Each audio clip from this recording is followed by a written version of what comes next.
जय हिंद दोस्तों। आज Bihar DElEd entrance exam science previous year question देखेंगे। अगर आप 2024 में बिहार एंट्रेंस एग्ज़ाम दे रहे हैं तो आपको प्रीवियस ईयर्स ज़रूर देख के जाना चाहिए। तो चलिए स्टार्ट करते हैं। किस वर्ग में जीवों की संख्या सबसे अधिक है? तो इसका आंसर हमारा क्या हो जाएगा? तो इसका आंसर हमारा हो जाएगा कीड़े। क्या हो जाएगा? कीड़े। सी हमारा सही आंसर हो जाएगा। बढ़ते हैं अगले प्रश्न की ओर।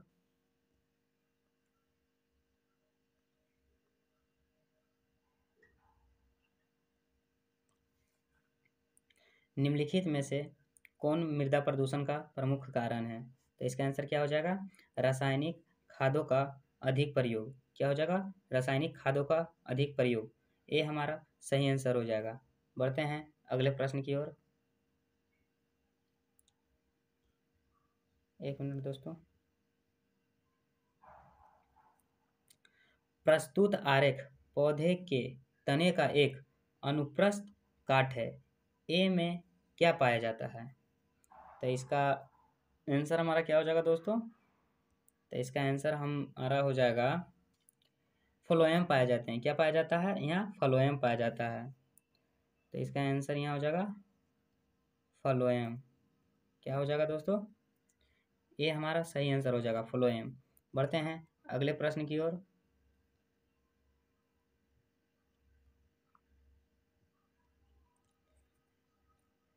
इंजेक्शन देने के पूर्व डॉक्टर स्प्रिट लगाते हैं। स्प्रिट लगाते समय हमारी त्वचा बहुत ही ठंडक महसूस करता है, क्योंकि तो इसका आंसर हमारा क्या हो जाएगा? इसका आंसर एक मिनट दोस्तों। इसका आंसर हमारा हो जाएगा स्प्रिट हमारे शरीर से ताप पाकर वाष्पीकृत हो जाता है, इसलिए हमें ठंडक महसूस होता है। डी हमारा सही आंसर हो जाएगा। और ये काफ़ी बार पूछा गया है दोस्तों एग्जाम में, इसलिए इसे वेरी वेरी इंपॉर्टेंट है। ध्यान से इसको पढ़कर जाएंगे। पढ़ते हैं अगले प्रश्न की ओर।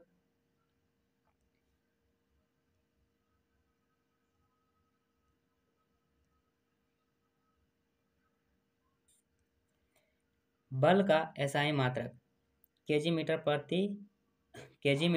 प्रति मीटर सेकेंड माइनस स्क्वायर है। इसे एक अन्य नाम से जाना जाता हुआ नाम है। तो इसका आंसर क्या हो जाएगा? तो इसका आंसर हो जाएगा न्यूटन। क्या? न्यूटन के नाम से जाना जाता है।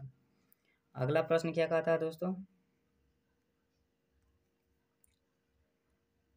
कोलाइडी मिश्रण के कणों की माप होती है। तो इसका आंसर क्या हो जाएगा? 10⁻⁻7 से 10⁻⁻5 सेंटीमीटर। बी हमारा सही आंसर हो जाएगा। बढ़ते हैं अगले प्रश्न की ओर। डैश एक जेली जैसा पदार्थ है जो प्लाज्मा झिल्ली के अंदर तैरता हुआ पाया जाता है। तो इसका आंसर क्या हो जाएगा? साइटोप्लाज्मा। क्या? साइटोप्लाज्मा। बी हमारा सही आंसर हो जाएगा। बढ़ते हैं अगले प्रश्न की ओर। आधुनिक आवर्त सारणी में तत्वों की अवस्था उनके डैश आधार पर है। तो इसका आंसर हमारा क्या हो जाएगा?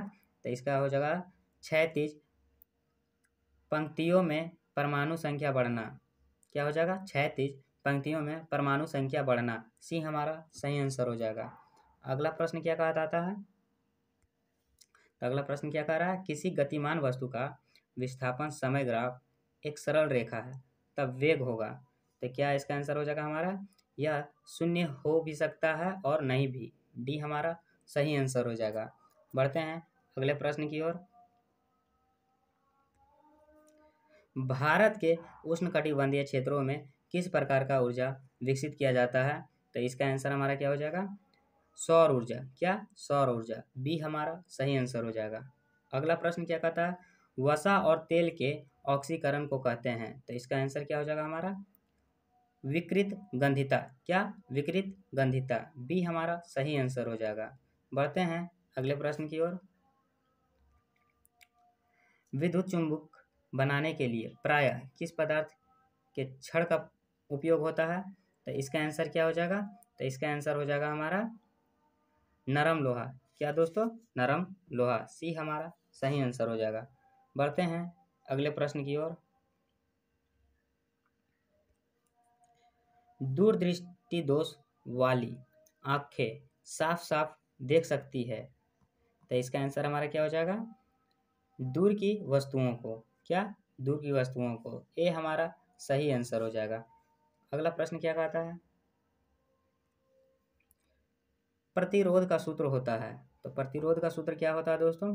तो इसका होता है R=V/I। हमारा ए सही आंसर हो जाएगा। बढ़ते हैं अगले प्रश्न की ओर।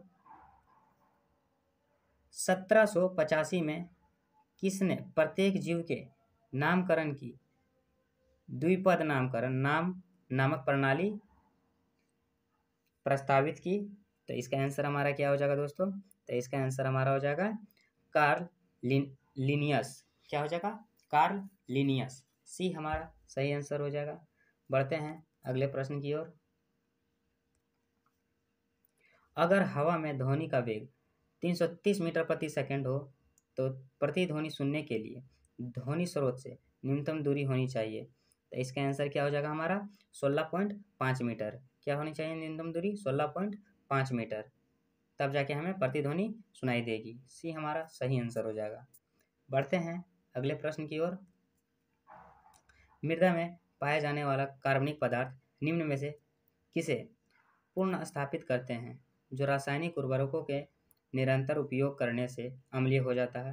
तो इसका आंसर क्या हो जाएगा हमारा दोस्तों? तो इसका आंसर हो जाएगा हमारा डी, पीएच। क्या हो जाएगा? पीएच। बढ़ते हैं अगला प्रश्न की ओर। एक स्वस्थ व्यक्ति का सामान्य स्थिति में रक्तचाप कितना होना चाहिए? तो एक सामान्य स्थिति का रक्तचाप होता है, इसका आंसर हमारा हो जाएगा 120/80। सामान्य मनुष्य का रक्तचाप 120/80। ये हमारा सही आंसर हो जाएगा। अगला प्रश्न क्या कहता है? समजात अंग है। तो इसका आंसर क्या हो जाएगा?